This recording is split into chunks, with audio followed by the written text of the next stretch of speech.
Have you ever wondered what the neurological underpinnings of sexual arousal, pleasure, and the orgasm actually are? What are the differences, if any, between men and women?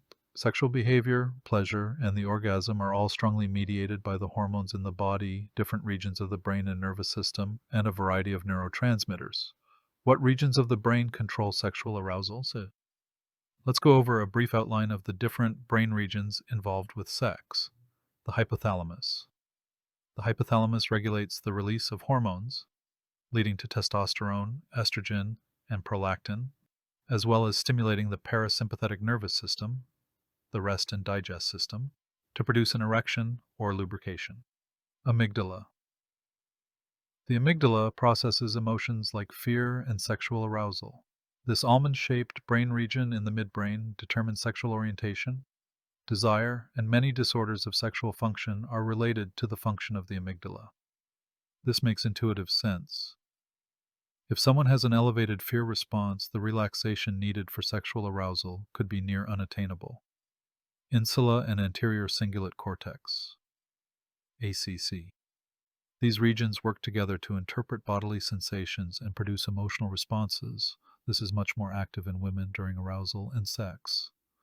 The insula is important in emotional excitation, and the ACC controls things like attention, feelings of reward, anticipation, and social cues, and feeling the emotions of others.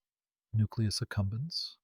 This region regulates feelings of reward and motivation and is a dopamine center in the brain. Frontal lobe. The frontal lobe controls motor functions involved with sex, and the somatosensory cortex is activated with stimulation of the body, increasing arousal and leading to orgasm. Orbitofrontal cortex, an important region of the frontal lobes that specifically controls decision-making and inhibition. Unsurprisingly, this region is suppressed during sex. Which neurotransmitters are important for sex, pleasure, and the orgasm? Neurotransmitters are chemical messengers that bridge the tiny gaps between neurons.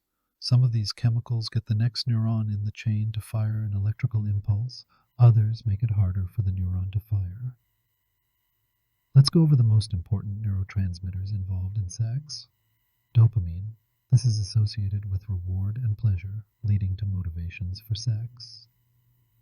Serotonin, this happy neurotransmitter, actually inhibits sexual arousal, especially in higher concentrations. This is why antidepressants like Prozac that are SSRIs lead to a decrease in sexual desire and arousal. Oxytocin. Oxytocin is released during sex in the brain and leads to feelings of emotional bonding and relaxation.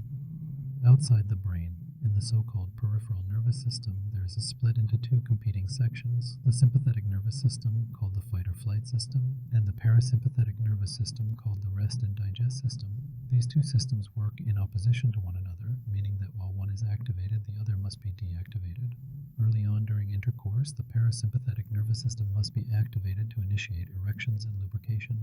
Later on, however, the sympathetic nervous system must take over to produce the complex muscle contractions in both the male and female orgasm. Now, what about hormones? Hormones are kind of like neurotransmitters, except where neurotransmitters are only sending messages from one neuron to another. Hormones talk to systems, organs, and cells of all different kinds and all over the body. What are the hormones involved with sex? There is one primary sexual hormone for men, testosterone. This drives desire, increases sensitivity of brain regions involved in sex, and levels in men correlate rather directly with sexual desire.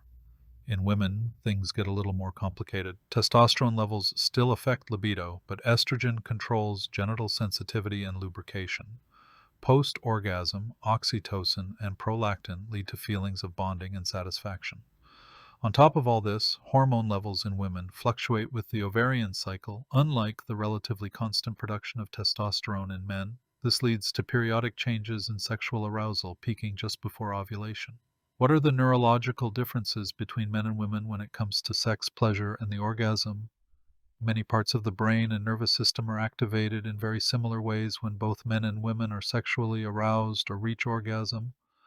There are also some significant variations that lead to alterations in sexual behaviors. So what are the similarities? The hypothalamus, amygdala, nucleus accumbens, insula, and ACC, and orbitofrontal cortex all show basically the same patterns of activation in both men and women during arousal and sex.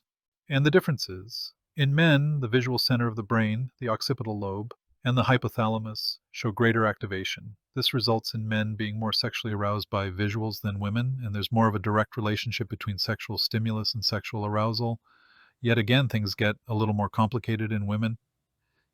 Brain activation patterns are more spread out across the brain, and context sensitive activation of particular brain regions depends on things like emotional processing in the amygdala, for example. Furthermore, arousal also relies on feelings about social context, relationship, emotional connection, mood, and feelings of intimacy. In women, a curious thing can happen where the physiological processes of arousal are activated, the body gets turned on, without the usual cognitive feelings of arousal. This is called arousal non-concordance and rarely happens in men. The most substantial deviation in neurotransmitter activity is found in men after orgasming. Prolactin and serotonin surge in the brain, resulting in inhibition of arousal and an inability to orgasm again for some time. In men, there is also a steep drop in dopamine.